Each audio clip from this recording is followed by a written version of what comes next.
Divisional Round is here. We've got 4 games, key injuries, and a lot to watch. Let's hop into it. What's up, football fans? Playoff teams? We got one for you. We're down to just 4 games this weekend as teams battle it out in the Divisional Round. Today we're going over the full schedule, who's already listed as out or questionable, and taking a brief peek at the matchup's history to see what it might tell us. There's a lot to cover, so let's get into it. Starting with the Saturday games, we have the Bills versus the Broncos. This game is scheduled for a 4:30 p.m. Eastern kickoff at Empower Field at Mile High. For the Bills, running back Ty Johnson dealing with an ankle, wide receiver Curtis Samuel dealing with an elbow, defensive tackle Ed Oliver dealing with the bicep, linebacker Terrel Bernard dealing with the calf, and safety Damar Hamlin dealing with the pectoral are all listed as questionable. Cornerback Maxwell Hairston dealing with an ankle, and safety Jordan Poyer dealing with the hamstring are already listed as out. In total, you had 15 players listed on your injury report. Now let's look at the Broncos. Your list is much shorter. Tight end Lucas Krull dealing with the foot, and linebacker Drew Saunders dealing with an ankle are both listed as out. In total, you had just 4 players listed on your injury report. The Bills lead the all-time series with 24 wins to the Broncos 17 with 1 tie. The last matchup was January 12th of last year. The Buffalo Bills would come away victorious 31-7. Our next matchup is the late game for Saturday. We've got the 49ers versus the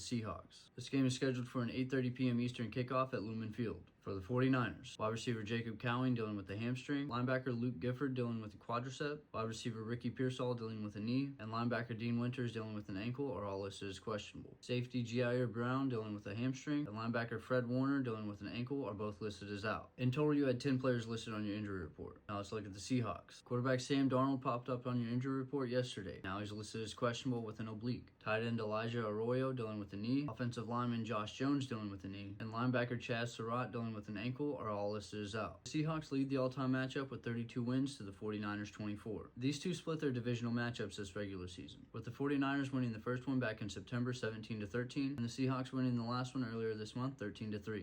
Now let's take a look at our Sunday games. We don't officially have outs and questionables for these matchups. First up, we have the Texans versus the Patriots. This game is scheduled for a kickoff at 3 p.m. Eastern at Gillette Stadium. For the Texans, in total you had 13 players listed on your injury report, with a few DNPs and a bunch of limiteds. Now let's hop over to the Patriots. In total you had 9 players listed on your injury report, with 4 of those being limited. The Patriots lead the all-time matchup with 11 wins to the Texans 4. And now let's talk about our last and final matchup of the Divisional Round. We've got the Rams versus the Bears. This game is scheduled for a 6:30 p.m. Eastern kickoff at Soldier Field. For the Rams, in total you had 10 players listed on your injury report this week, with 1 official limited and 1 official DNP. For the Bears, in total you had 8 players listed on your injury report this week, with 2 limiteds and 1 DNP. The Bears lead the all-time matchup with 55 wins to the Rams 39 with 3 ties. So NFL fans, what do you think? Do any of these injuries concern you? Who do you think takes the victories and advances to the conference championships? Drop your thoughts in the comments down below, and don't forget to like and follow for all of your latest NFL news and updates.